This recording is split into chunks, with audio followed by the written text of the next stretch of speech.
नमस्कार दर्शकवृन्द, यहाँहरूलाई हार्दिक स्वागत गर्न चाहन्छु। म नवराज थानुक।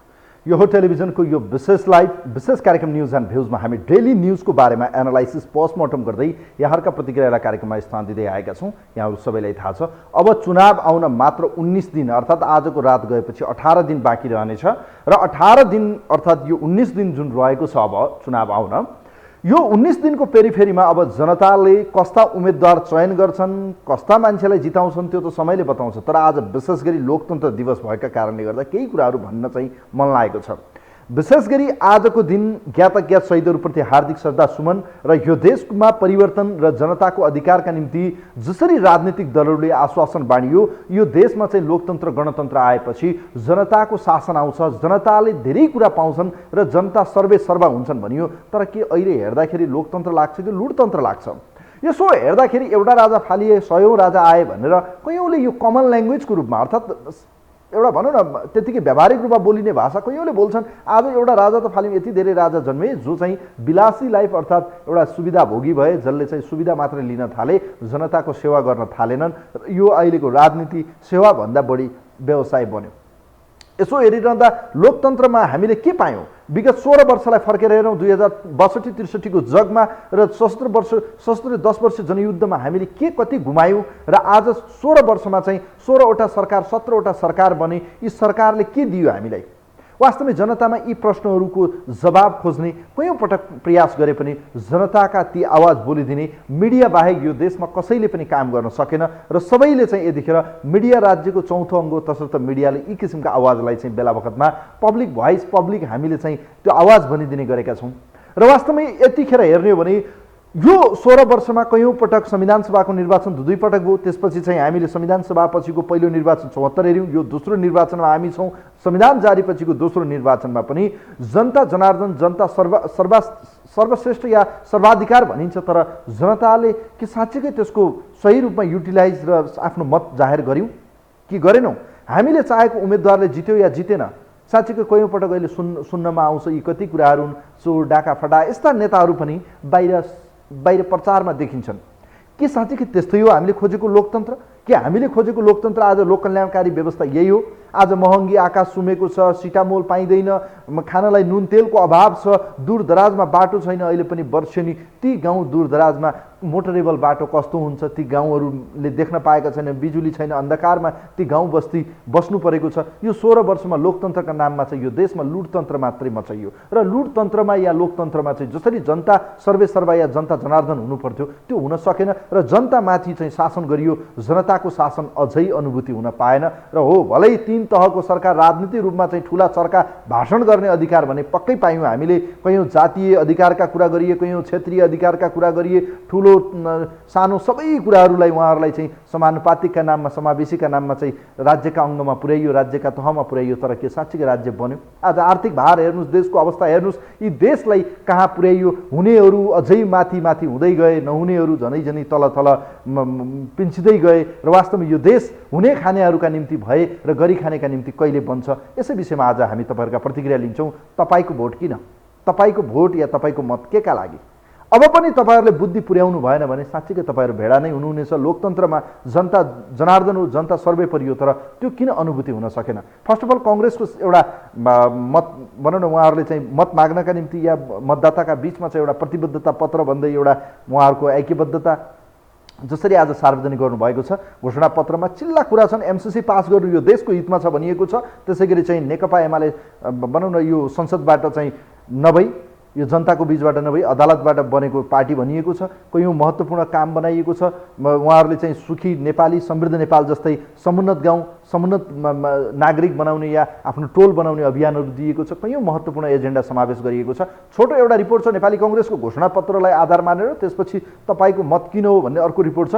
फर्स्ट अफ अल राजनीतिक दलहरूको अधिकांश आइसकेको छ, सिर्फ अब माओवादीको बाँकी छ। नेपाली काङ्ग्रेसले पनि आज आफ्नो घोषणापत्र सार्वजनिक गरेको छ। नेपाली काङ्ग्रेसको घोषणापत्रमा के छन् त चिल्ला कुरा? यिनै विषयमा तयार पारेको अर्को रिपोर्ट छ, यो रिपोर्ट हेरौँ त।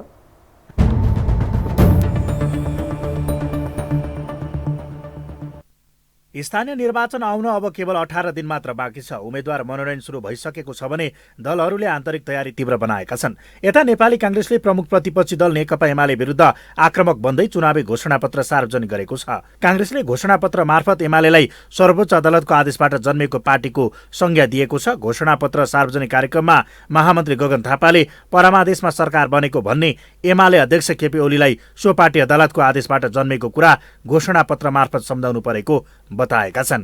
नेपाल कम्युनिस्ट पार्टी एमाले भन्दै आएको कि यो परमादेशबाट बनेर आएको सरकार भनेर भन्दै आएकोलाई एउटा उहाँलाई सम्झाइनु पर्ने आवश्यकता महसुस भयो कि नेपाल कम्युनिस्ट पार्टी एमाले भन्ने पार्टीले सर्वोच्च अदालतको आदेशबाट जन्मिएको पार्टी हो।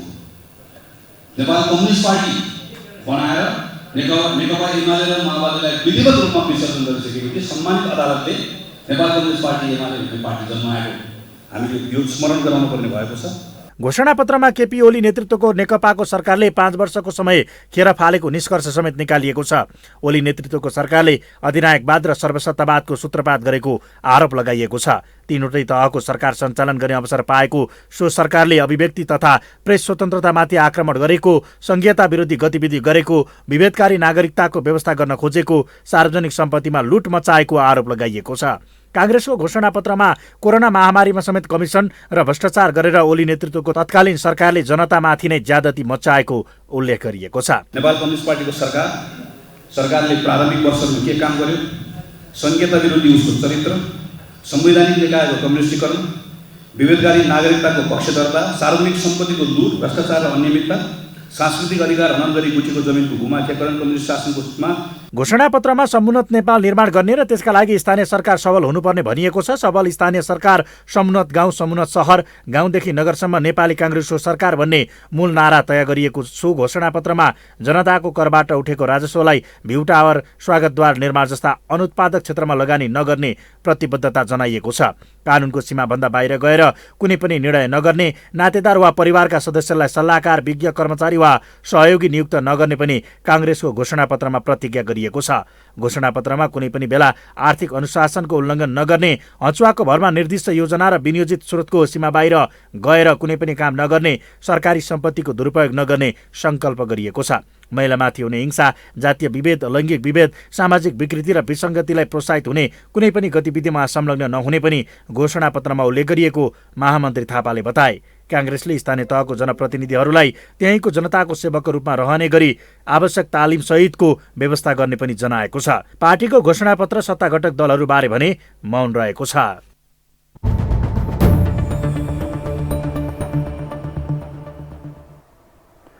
दर्शकवृन्द, यो नेपाली कांग्रेसको आज सार्वजनिक गरिएको घोषणापत्र अर्थात् मतदाताका बीचमा गरिएको ऐक्यबद्धता प्रतिबद्धता पत्र हो, जसमा समुन्नत गाउँ, समुन्नत समाजका कुरा गरिएको छ। आफ्नो गाउँलाई आफै बनाउनु जस्ता क्रियाकलापका निम्ति उहाँहरूले कयौँ महत्त्वपूर्ण एजेन्डाहरू अगाडि सारे पनि अधिकांश उहाँहरूको घोषणापत्रमा नेकपा एमालेको सरकार या गत सरकारलाई गाली गुलोज र आरोपको एउटा पुलिन्दा जस्तो देखिन्छ। भलै एमसीसी र नेकपा एमालेप्रति बडो कटाक्ष रूपमा चाहिँ यतिखेर नेपाली कांग्रेसको घोषणापत्र तयार पारिएको देखियो। वास्तवमा दलहरूका घोषणापत्र जे जस्ता भए पनि के यिनले भनेको जस्तो हुन्छ? नातेदार, यिनका आफन्त र यिनका परिवारका सदस्य या कार्यकर्तालाई भर्ती गरिन्न भनेर प्रतिबद्धता गर्ने जुन उहाँहरूको शैली छ, यो कति सत्य होला? यो हावाको भरमा तयार पारिएका यस्ता घोषणापत्र, यी किमार्थ पनि यसको कुनै औचित्य म देख्दिनँ। किनभने उहाँहरूको यो नानैदेखि लागेको बानी जुन छ, यो त्यति सुध्रिनेवाला छैन। र अब महत्त्वपूर्ण अर्को रिपोर्ट छ, तपाईँको भोट के हो? 5 वर्षमा आउने तपाईँको मत बन्दुकको गोलीभन्दा खतरनाक छ। यो एउटा पेनले लेख्ने भन्दा बडो महत्त्वपूर्ण। तपाईँले कसैको भनौँ न एउटा मताधिकार प्रयोग गरेर उहाँहरूलाई चाहिँ एउटा जिम्मेवारी दिँदै हुनुहुन्छ, त्योभन्दा ठुलो म्यान्डेट के हुनसक्छ? जनताको म्यान्डेट, जनतासँग भएको त्यो राइट्स लोकतन्त्रको सबैभन्दा ठुलो खम्बा हो, ब्याकबोन हो। तसर्थ चाहिँ जनताको यो राइट्स संवैधानिक राइट्स हो र संसारमा कुनै पनि यस्तो शासक छैन जसलाई जनताको मतले पराजित गर्न सक्छ। कस्ता कस्ता तानाशाहलाई जनताको मतले चाहिँ तह लगाउँछ भने, तर तपाईँहरूको मत या तपाईँहरूको यो भोटको मूल्य कहिले बुझ्ने? तपाईँहरूले के त्यत्तिकै मासु भातमा खेर फालिदिने? यसै सन्दर्भमा तयार पारेको एउटा अर्को रिपोर्ट छ, जनतामा निराशा छ तर भोट नदिन हुने निर्वाचन अपरिहार्य छ, यसको विकल्प पनि छैन। 5 वर्षमा आउने आवधिक निर्वाचन तपाईहरुका निम्ति, हाम्रा निम्ति, सबैका निम्ति एउटा सुवर्ण भविष्य निर्माण गर्ने एउटा कोसेढुङ्गा साबित हुन सक्छ। तर तपाईको मत किन र केका लागि? यसै विषयमा तयार पारेको अर्को रिपोर्ट छ, यो रिपोर्ट हेरौँ।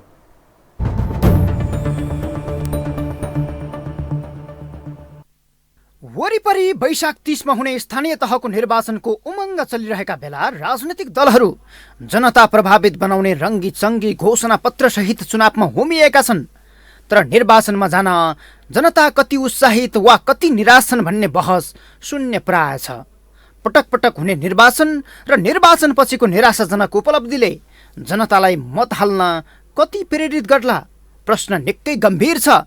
चुनावको परिणामले अस्थिर राजनीतिलाई स्थायित्व प्रदान गर्ला वा दलहरूबीच भइरहेको तालमेल कुन विचार र सिद्धान्तलाई केन्द्रमा राखेर भइरहेको छ? ट्याक्टिकल मुभमेन्ट हो। स्ट्रेटेजिकली जाने हो भने त्यो लङ टर्म हुन्छ, त्यसले एउटा माने स्थायित्व लिन्छ। तर कुनै त्यस्तो किसिमको स्ट्रेटेजिक चाहिँ एप्रोच म देख्दिनँ यहाँ अहिले।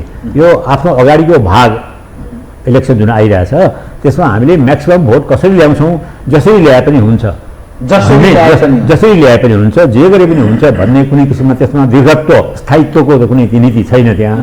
त्यो नभएपछि कस्तो हुन्छ भने त्यो भ्वाङ परेको अथवा जरा नभए फाउन्डेसन राम्रो नभएको जग नभएको घर जस्तो हुन्छ क्या। राजनैतिक दलहरूले जसरी पनि भोट ल्याएर जित्नुपर्ने विषयलाई प्रमुख बनाइरहेका छन्। रणनैतिक आधार र स्थायित्वको विषयमा दलहरूको ध्यान पटक्कै नहुँदा स्थानीय तहको निर्वाचन जग नभएको घर कुनै पनि बेला भत्किन सक्छ भन्ने जोखिमबारे कुनै पनि हेक्का राखिएको छैन। न त गत निर्वाचनबाट नै दलहरूले कुनै पाठ सिकेर अहिले लागू गर्न बहस चलाइरहेका छन्। स्थायित्व भएका देशमा चुनावको मिति पहिले नै निर्धारित गरिएको हुन्छ।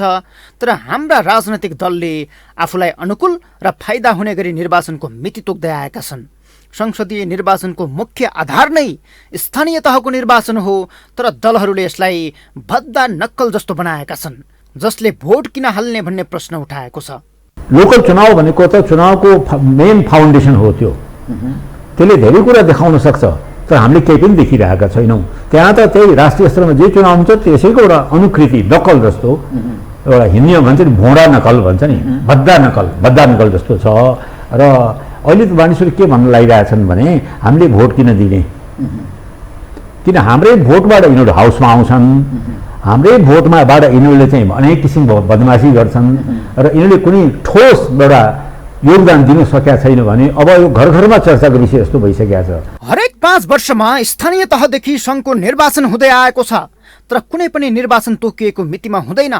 निर्वाचनको अघिल्लो दिनसम्म पनि चुनावमा भाग लिएका दलदेखि मतदातासम्म निर्वाचन नहुने आशंका पालिरहेका हुन्छन्। फलत चुनावप्रति नै वितृष्ण हुने क्रम बढ्दो छ। यसका बावजुद पनि राजनैतिक दलमा आबद्ध लाखौं कार्यकर्ता माझ टिकटका लागि भइरहेको हामथाप र टिकट पाउनकै लागि खर्चिएको रकमले अनौठो विडम्बना प्रमाणित गरिरहेको छ। उही उम्मेदवार त्यही पदको लागि फेरि उठिरहेको छ, दलले टिकट दिइरहेको छ। यसको मतलब के हो त? म त्यही पदमा अझ घटेर यहाँलाई तपाईँको के भने प्रदेशको तपाईँको सांसद भएको मान्छे अझ त्यहाँ भने प्रदेश भनेको त एउटा क्षेत्र हेर्ने कुरा हो नि, त्यहाँबाट घटेर म एउटा पालिकाको तपाईँको मुख्य पदमा चाहिँ म उठ्छु, नगर प्रमुख उठ्छु भन्ने कुरा आइरहेको छ। त्यो कारणले गर्दा यो चाहिँ के भने मैले अघि भनेको एउटा भनौँ न एउटा खालि व्यक्तिगत लाभ अथवा दलको फाइदा अथवा अरू कुनै एउटा राजनैतिक तपाईँको अर्थशास्त्रको राजनीतिक शास्त्रको हिसाब किताबमा तपाईँको मूल धारमा हुनुपर्ने कुरा भन्दा अरू धारको कुरा हाबी भएको कारणले गर्दा यस्तो भएको देखिन्छ। झन्डै 2 दशकपछि स्थानीय तहको निर्वाचन भएसँगै गत निर्वाचनमा धेरैले स्थायित्व र विकासको आश गरेका थिए। गाउँ गाउँमा सिंहदरबार पुग्छ भनिएपछि सुलभ र सहज सुविधाको प्रत्याभूति जनताले खोजेका हुन्। तर सिंहदरबार भन्दा अराजक नेतृत्व र भ्रष्टाचार मात्रै पाएपछि हाल भोट गर्ने जोस समेत जनतामा सेलाउँदै गएको छ। जनताको दैनिकी बदल्छौँ भनेर आएका नेतृत्व आफ्नै मुहार मात्र बदलेर फर्किँदैछन्।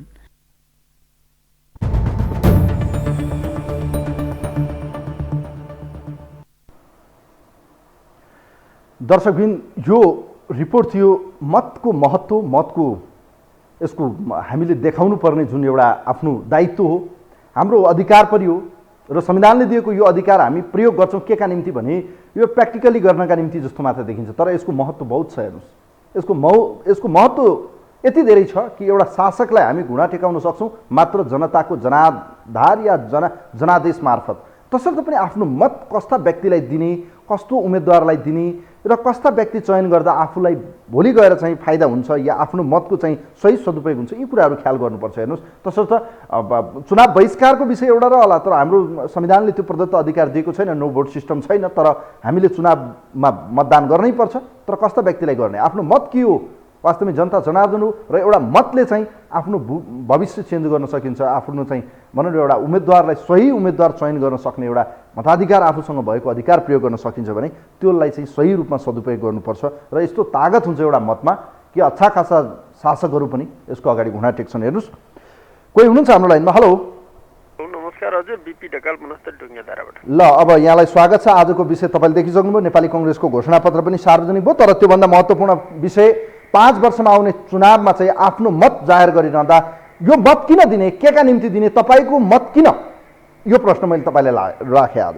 मेरो मत मेरो स्थानीयको लागि, अहिले स्थानीय चुनाव भएको भएर मेरो मत मेरो स्थानीय लेभलमा सुख दुःखमा साथ दिनको लागि, मेरा हर दैनिक काम कार्य सजिलो बनाउनको लागि मेरो मत। त्यस्तो देखिन्छ अहिलेको यो घोषणापत्रहरू हेर्दा, यी देख्दाखेरि त्यो देखिन्छ कि अहिले पनि मान्छेहरूको दलको त्यो ट्याग भन्दा, त्यो छाप भन्दा बाहिर निस्किन सकेका देखिन्न नि त मान्छेहरू। होइन, घोषणापत्र आफ्नो ठाउँमा उनीहरू छन्। मैले चाहिँ जनतालाई के भनिराखेको छु, म अघि तपाईँले मलाई सोधिहाल्नुभयो, म चाहिँ गाउँ ठाउँमा मलाई दुःख पर्दा, अप्ठ्यारा पर्दा, मेरा कामहरू सहज तरिकाले जसले सञ्चालन गरिदिन्छन्, जसले म काम लिएर जाँदाखेरि सहज तरिकाले अघि बढ्छ, ती व्यक्तिलाई म चुनावमा भाग लिन्छु र भोट दिन्छु। चुनाव बहिष्कार म गर्दिनँ, किनभने मेरो अधिकार हो त्यो। हाम्रो देशमा के छ भने अहिले धेरैको मुखबाट किन भोट दिन्छ होइन, त्यो छ के भोट, हाम्रो देशमा नो भोट सिस्टम छैन।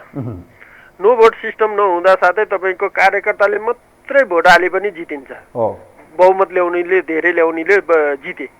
त्यो भएपछि हामीले झन् भोट दिएनौँ भने, सचेत मान्छेहरूले झन् भोट दिएनन् भने त झन् त्यस्ता व्यक्तिहरू त स्वत आउने भयो नि त। बरु तपाईँ साँच्चैको सचेत जनता हुनुहुन्छ भने भोट अनिवार्य हाल्नुहोस् के, सही व्यक्ति छानेर। त्यो लहलैमा आज एउटा नयाँ आयो उसले यो बोलिदिएछ भन्ने होइन कि, सही व्यक्तिले राम्रोसँग अध्ययन गर्नुहोस् उसको बारेमा, राम्रोसँग हामी सानो सानो कुरादेखि अध्ययन गरौँ क्या, बुझ्नु भएन? सानो सानो कुरा, किनभने उसले पाएको ठाउँमा सानो ठाउँमा ठुलो देखिँदैन, सानो ठाउँको उसको हात परेको ठाउँमा उसले बेमानी गरिरहेछ भने, उसले ठुलो हात पर्यो भने उसले अवश्य बेमानी गर्छ, हामीलाई फेरि थाङ्नामा सुताउँछ।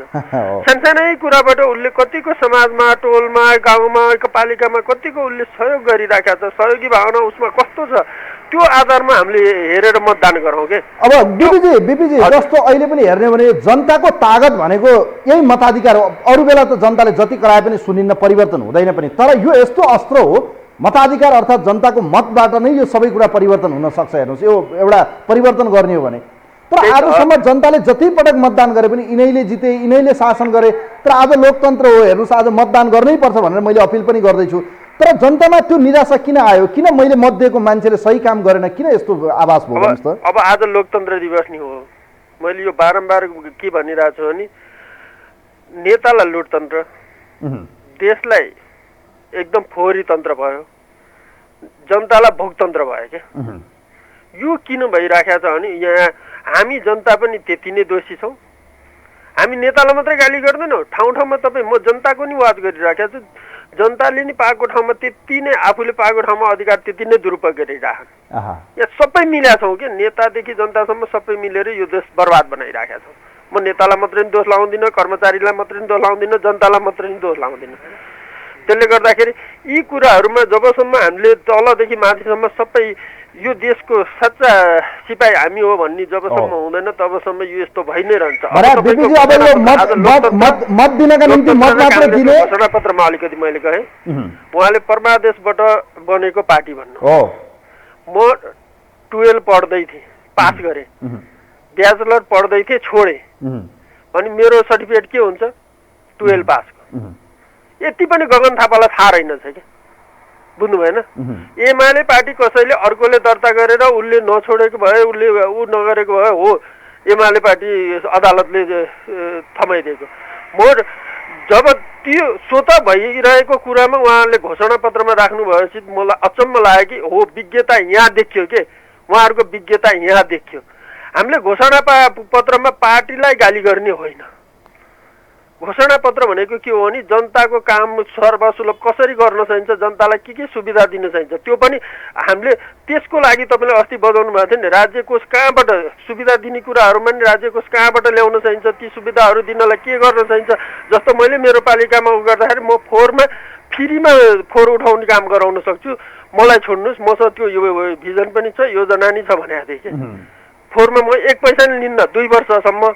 2 वर्षपछि म फोहोरमा उल्टो जनतालाई पैसा दिन्छु के, फोहोर उठाए बापत पैसा दिन्छु।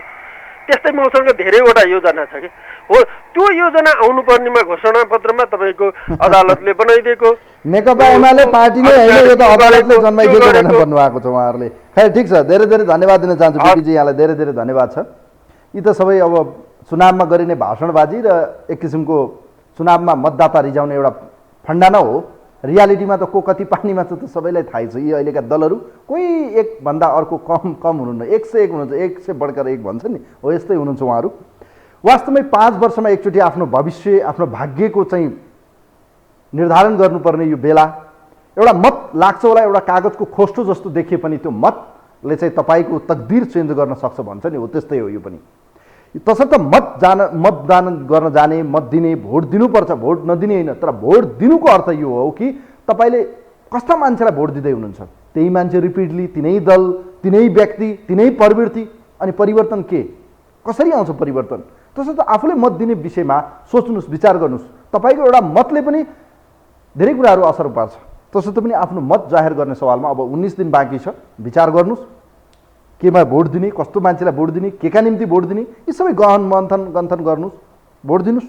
कोही हुनुहुन्छ हाम्रो लाइनमा? हेलो, नमस्ते नवराजी। ल नमस्ते, यहाँलाई स्वागत छ। अब 19 दिन बाँकी छ चुनाव आउन। अब मैले 2टा कुरा यहाँनिर जोड्न चाहे। आज लोकतन्त्र छ, फर्स्ट अफ अल त लोकतन्त्रको कतिको तपाईँलाई आभास भएको छ यो 16 वर्षमा, र अर्को विषय मत किन दिने, मत तपाईँको भोट किन? यसमा यस्तो छ नवराजी, यसमा कुरो के छ भन्नुहुन्छ भने जनताले मत किन हाल्ने भन्ने कुरो एउटा रह्यो, नेपाली काङ्ग्रेसको घोषणापत्र दोस्रो कुरो रह्यो होइन।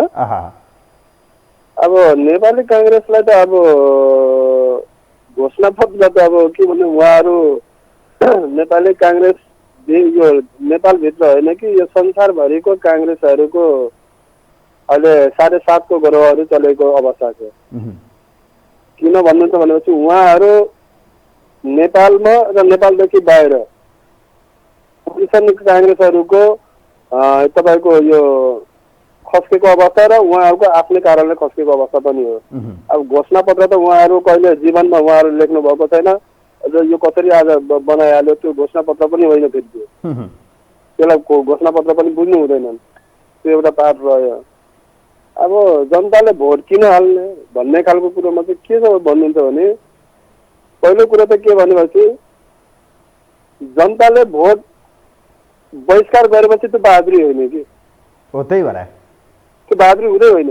तर पानी पऱ्यो जान्न मान्छे, घाम लाग्यो जान्न मान्छे, तपाईँलाई थाहा छ यस्तो छ नि त अवस्था त नेपालको त अहिले। किन जाने भोट दिन भन्ने छ नि त। बहादुरी, त्यसलाई बहादुरी भनिँदैनन्। बहादुरी कहाँनिर हुन्छ भने जनताले आफ्नो अमूल्य मत, यो मत भनेको मृत्यु एकपटक हुन्छ र यो भोट भनेको 5 वर्षमा हालिन्छ, यो दुईटै बराबर हो। यो मत हाल्ने बेलामा के बुझ्नु पर्यो भनेपछि म तपाईँको 1 कप चिया खाँदिनँ, म तपाईँको एउटा तपाईँको के अरे 1 गिलासमा दारू खाँदिनँ, 1 टुक्रा मासु खाँदिनँ, एउटा धोती लिन्न। तपाईँलाई इमान्दारी साथ हामी मत हाल्छौँ, तर तपाईँले हामीले चाहेको जस्तो काम गर्नु भएन भने तपाईँलाई हामीले त्यो गाउँपालिकाबाट, त्यो नगरपालिकाबाट, उपमहानगरपालिकाबाट, महानगरपालिकाबाट तपाईँलाई लखेट्नु पनि हामी छोड्दैनौँ है भनेर त्यो हिम्मत जनताले गर्नुपर्छ। अब जनता कस्तो छ, अब जनता कस्तो किसिमको छ भन्नुहुन्छ भने जनताले जतिसुकै ठुलो कुरा गरे पनि यी जनता पनि बेइमान हो। जनता किन बेइमान छ भन्नुहुन्छ भने यी जो त कुर्सीमा बस्छ ऊ पनि कसैको ज्वाइँ छ, कसैको भतिजो छ, कसैको मामा छ होइन, कसैको ससुरा छ होइन। अब तिनले अब मेरो ज्वाइँले फटाइ गरेको छ भन्ने पनि थाहा छ, मेरो मामा फटाइ गर्यो भन्ने पनि थाहा छ, मेरो दाइले फटाइ गर्यो भन्ने पनि थाहा छ, छोराले फटाइ गर्यो भन्ने थाहा छ। तर त्यहाँ कुरो के आउँछ, कि त हाम्रो आफ्नै मान्छे हो नि, तपाईँहरूले किन त्यसरी गाली गर्नुभएको, यो गर्नु नहुनु पर्ने काम हो, तपाईँहरू किन गर्नुहुन्छ भने फेरि यही समाजले तपाईँको के गर्नुहुन्छ भने त्यो गल्ती र कमी कमजोरीलाई ढाकछोप गर्नुको निम्ति ठुलो एउटा संयन्त्र बनाउँछ अनि त्यो जालले त्यसलाई ठ्याक्कै छोप्छ। अनि यो समाजको बहादुरी होइन, यो त्यो इमान्दारी पनि होइन।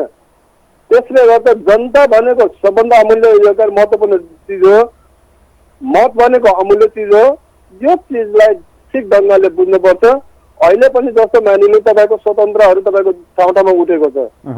स्वतन्त्र भन्ने पार्टी कस्तो छ भन्ने छ नि, यो साना साना गल्ला खरिद बिक्री गर्ने मान्छे हुन्छ नि, अनि त्यो साना साना गल्लाहरू खरिद्ने अनि ठुलो साउकोमा लगेर बेच्छ नि।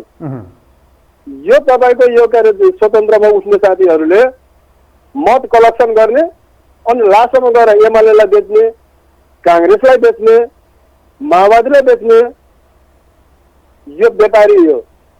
यसलाई बिजनेस टेक्निक भन्छ कि होइन। आफ्नो मतलाई चाहिँ सही सदुपयोग गर्नुपर्छ हेर्नु। एउटा मत खेर जानु हुँदैन र आफ्नो मत चाहिँ म दिदिनँ जान्न पनि नभन्नुहोस्, जानुस्। उत्साह नदेखिएको छ योपालि, उत्साह त खासै देखिएको छैन, जनतामा उत्साह त छैन।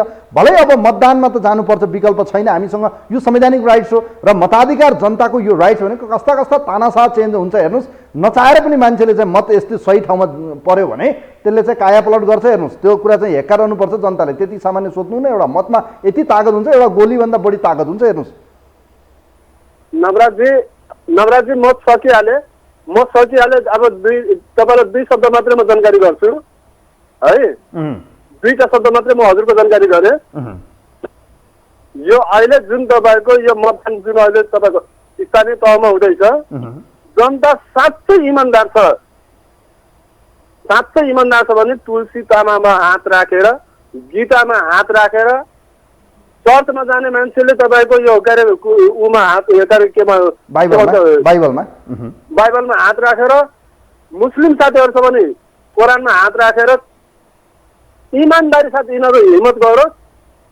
आज तपाईँको लोकतन्त्रलाई र गणतन्त्र मास्ने जुन मत्यार बनेको छ यिनलाई मतदान नगरोस् त, हिम्मत छ।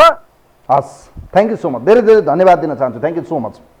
कृष्ण चौधरी हुनुहुन्थ्यो यतिखेर, केपी चौधरी हामीसँग कैलालीबाट। उहाँको प्रतिक्रिया लिउँ। चुनाव आउनु 19 दिन बाँकी छ। हेर्दा हेर्दै दिन बित्दै जान्छ, समय बित्दै जान्छ। समय आउँछ एकाएक अनि सोच्न लाग्नुहुन्छ कि अब के गर्ने। होइन, अब सोच्नुहोस् आजैबाट साँचो इमान्दार मान्छे को हो, कसले चाहिँ तपाईँहरूका निम्ति साँच्चीकै काम गर्न सक्छ। तपाईँको मतले धेरै कुरा जाहेर गर्न सक्छ। त्यसो मत दिन जानुहोस् है। मेरो आग्रह छ, आफ्नो मतको चाहिँ प्रयोग गर्नुहोस्। आफ्नो मताधिकारको जुन छ संवैधानिक राइट्स प्रयोग गर्नुहोस्, सही ठाउँमा लाउनुहोस् स्वस्तिक छाप र आफ्नो भविष्य चेन्ज गर्नुहोस्। यसपटक पनि यो मौका तपाईँहरूले गुमाउनु भयो भने फेरि 5 वर्ष गाली गर्दैमै बित्छ कि यति शराब्दैमै बित्छ कि यसले काम गरेन, यसले फोहोर उठाएन, यसले बाटो बनाएन, यसले यस्तो गरिदिएन, मात्र त्यो सिवाय हुँदैन। त्यसो त आजैबाट सुरु गरौँ, अभियान सुरु गर्नुहोस्। यसपटक परिवर्तनका खातिर केही न केही नयाँका निम्ति तपाईँहरूले मत दिनुभयो भने अवश्य चेन्ज हुन्छ। तर त्यसका निम्ति तपाईँ एक्लैले मात्र होइन, तपाईँहरूसँगै मिलेर गयो, एउटा अभियान चल्यो या एउटा परिस्थिति बन्यो, तपाईँहरूले मत मात्रै दिनुभयो भने डेफिनेटली केही न केही हुन्छ। कोही हुनुहुन्छ हाम्रो लाइनमा आजका निम्ति, उहाँलाई म वेलकम गर्न चाहन्छु। नमस्ते। हेलो, नमस्ते, यहाँलाई स्वागत छ कार्यक्रममा। नमस्ते, हजुरलाई पनि। ल, 19 दिन बाँकी छ, काउन्टडाउन सुरु भएको छ। 19 दिन बाँकी रहिरहँदा अब आफ्नो भविष्य त चेन्ज गर्नु छ, यो मताधिकार त प्रयोग गर्नु पर्यो। अब आज लोकतन्त्र दिवस पनि छ। जनताले 16 वर्षमा के पाए, चुनाव धेरै पटक भए, 16-17 त प्रधानमन्त्री बने, देशमा परिवर्तन छ, तर जनताको अवस्था परिवर्तन छैन। अब मलाई मेरो प्रश्न सुन्नुहोस्, त्यसपछि अब तपाईँको मत किन र तपाईँले भोट किन दिने, ल मलाई भन्नुहोस्। मत दिने भनेको एउटा सुशासनका लागि, सुशासन कायम गर्नका लागि हो। जनताले सुशासन सुविधा पाओस् भनेर विकासका लागि दिने हो। तर हाम्रामा के छ भने उल्टा छ क्या, ठ्याक्कै उल्टा छ। हामी मत दिन्छौँ अनि आफूले जितेन भने धाँधली गर्छन्, च्यातेर फालिदिन्छन् डस्टबिनमा। अनि तपाईँको यिनीहरूले आफै भोट गरेर बुथ कब्जा गरेर भोट हालेर ल्याउँछन्। तपाईँले हालेको भोट चाहिँ सदुपयोग हुन्छ त? प्रश्न यहाँ हो। हामीले हालेको भोट अहिलेसम्म तपाईँ हेर्नुहोस्, 100%मा 100% काहीँ पनि सदुपयोग भएको छैन। जनताले दिएको भोट सदुपयोग भएको छैन। सदुपयोग भएको भएदेखि 57-58 थाप्लामा हाम्रो ऋण हुन्थ्यो। 70-80 लाख जना त विदेशमा जानु पर्थ्यो, पर्दैन थियो नि। हो, कारण यो तपाईँ अहिले यिनीहरूले तपाईँले भन्नुभयो। अब कुन व्यक्ति चाहिँ हामीले भोट लगाएका मान्छेहरू चाहिँ तपाईँको पदमा पुगेका छन् त? हामीले भोट नलाएका मान्छे आएर मजाले सुविधा खाएर पदमा पुगेर मस्ती अरबौँ खरबौँ कमाइराखेका छन् भने हामीले भोट लाएको के मतलब भयो त? हाम्रो भोटको चाहिँ तपाईँ सदुपयोग चाहिँ नेताले गरेका छैन नि त। कारण यो किन भन्दाखेरि नियम कानुन नभएपछि यो हुन्छ। नियम कानुन थियो भने यिनीहरूलाई कानुनको कटघरामा उभ्याउनु पर्थ्यो। जुनले यो गर्छन् नि तपाईँको जनजातिका नाममा दलितका नाममा भन्छन्, त्यो ठाउँमा यिनीहरू हारेका मान्छे गएर पदमा पुगेका छन्। तपाईँहरू हेर्नुहोस् होइन, तपाईँहरूलाई थाहा छ। अनि अब मानव नेपालले जितेको थियो त, हारेको मान्छे प्रधानमन्त्री बने भनेपछि यो देशमा अहिले कति खर्च भइरहेको छ। यो स्थानीय चुनाव भनेको तपाईँ खर्च गर्नै पर्दैन। त्यहाँको गाउँको जनताले चुनाव भोट गर्ने हो, जनताले खर्च सुकै पर्दैन। प्रतिनिधि छान्ने हो नि त गाउँको जनताले। अनि यिनीहरूले यो अरबौँ खर्च गरेर पम्पलेट यो किन गर्दैछ? निर्वाचन आयोगले यिनीहरूलाई कारवाही गर्नुपर्छ र यिनीहरूको चाहिँ उनी खारेज गर्नुपर्छ। साँच्चै नियम कानुन छ भनेर नियम कानुन हो भनेदेखि यी प्रतिनिधि उनीहरूलाई यस्ताहरूलाई यो खारेज गर्नुपर्छ। त्यो पैसा कहाँबाट आयो? खोजी गर्नु पर्दैन। अनि जनतालाई ऋणमा डुबाएर अनि विदेशबाट पैसा ल्याउने, राष्ट्र डुबाउने। यही त भने मैले भनेको। अब अरूलाई सबक सिकाएर त हुँदैन। अब जनताले आफैले परिवर्तन गर्ने, तसर्थ मतदान गर्ने हो, त्यसका विरुद्ध मतदान गर्ने हो। जुन कुराको आजसम्म आफूलाई चाहिँ प्राप्ति भएन त्यसका विरुद्ध अब यो देशमा कसले कार्यान्वयन गर्ने, कसले चाहिँ न्याय दिने, कसले चाहिँ तपाईँको छानबिन गर्ने, कसले हेरिदिने? त्यस्तो छ। तपाईँ मान्नुहोस्, यो प्रश्न तपाईँहरूलाई त थाहै हुन्छ होइन। जुन जनतासँग भिजेको मान्छे छ, राम्रो व्यक्ति छ, त्यो मान्छेलाई तपाईँको चाहिँ टिकटै दिँदैनन्। यी बेमानीहरू ती बेमानीहरूले त त्यही भ्रष्टाचार गरेको त्यस्तैलाई त्यो अपराधी त्यस्तैलाई ल्याउने हो क्या तपाईँको। त्यो राम्रो मान्छेहरूलाई यिनीहरूले टिकटै दिँदैनन्। तपाईँ हेर्नुहोस् न, भोलि नै त्यसै थाहा हुन्छ। त्यसले गर्दाखेरि जनतालाई कुनै हालतमा पनि यिनीहरूले उ गर्दैनन् क्या। यो देशका लागि आएको नेतै होइन त तपाईँको। आएको भए 30 वर्षमा त बाबा वर्षमा एउटा काम गरे 5 वर्षमा एकचोटि आउने यो एउटा पर्व जस्तै हो, यो महाउत्सव जस्तै हो। म धन्यवाद दिन चाहन्छु यहाँलाई। यतिखेर चुनावमा चाहिँ चुनावको लहर चलिरहेको छ, चुनावी माहौल छ, देश चुनावमय बनिरहँदा साँच्चीकै 5 वर्षमा आउने यो अवसरलाई नगुमाउनुहोस्, मेरो आग्रह छ। वास्तवमा यस्ता 5 वर्षमा आउने आवधिक निर्वाचनमा चाहिँ जनताको मत सबै कुराले निर्धारण गर्छ। तसर्थ यो मत जुन छ सामान्य कागजी खोस्टो नभन्नुहोस्। तपाईँ नजाँदैमा हुँदा त केही हुँदैन, तपाईँहरू जस्ता कैयौँले नजाँदा पनि धेरै कुराहरू असर गर्न सक्छ। तर तपाईँहरूको नाम जस्तै नामदारी गरेका व्यक्तिहरूले गलत मत पनि प्रयोग गरेका कैयौँ उदाहरण छन्। तपाईँहरू नगएको, तपाईँहरू अप्सन भएको ठाउँमा पनि गएर मत गरेका देखिन्छन्। हेर्नुहोस्, यस्ता कुराहरूमा ख्याल गर्नुहोला। तर तसर्थ आफ्नो मतलाई सही सदुपयोग गर्नुहोस्। र बडो महत्त्वपूर्ण कुरा, यो चुनाव भनेको तपाईँले राम्रो मान्छे चुन्ने हो। यसमा दल, त्यसका एजेन्डा, त्यसपछिका कुराहरू। राम्रो मान्छे त्यसले राम्रो काम गर्छ। हेर्नुहोस्, उसको ब्याकग्राउन्ड हेर्नुहोस्, उसले गरेका विगतका क्रियाकलाप हेर्नुहोस्, उसले समाजमा पुर्याएको कन्ट्रिब्युसन हेर्नुहोस्, उसले इमान्दारिता कति छ, ऊ कति चाहिँ तपाईँहरूका निम्ति काम गर्न सक्ने उसमा क्षमता छ। यी कुराहरू मात्रै तपाईँहरूले हेर्नुभयो भने केही गरिरहनु पर्दैन। त्यो व्यक्तिले पक्कै तपाईँहरूका निम्ति काम गर्छ। होइन, बाउ पनि काङ्ग्रेस, आमा पनि काङ्ग्रेस, मेरो दाइ पनि एमाले, भाइ पनि एमाले, माओवादी मेरो बाजे भन्न थाल्नुभयो भने एज युजल यही नै चल्नेवाला छ। हुनेवाला केही छैन। कालो र गोरोसँगै मिलेर, काले काले मिलेर खाउँ भाले भने जस्तो यो अवस्था त्यही हुनेछ, अन्यथा केही हुन। तसर्थ आफ्नो विवेक र आफ्नो मतलाई सही ठाउँमा तपाईँहरूले स्वस्तिक चिन्ह लगाउनु भयो भने अवश्य परिवर्तन हुन्छ। आजलाई कार्यक्रम यही बिट मार्छु। कार्यक्रमको इन्टायर टिमसँग आजलाई कार्यक्रमबाट म पनि बिदा हुन्छु। नमस्कार।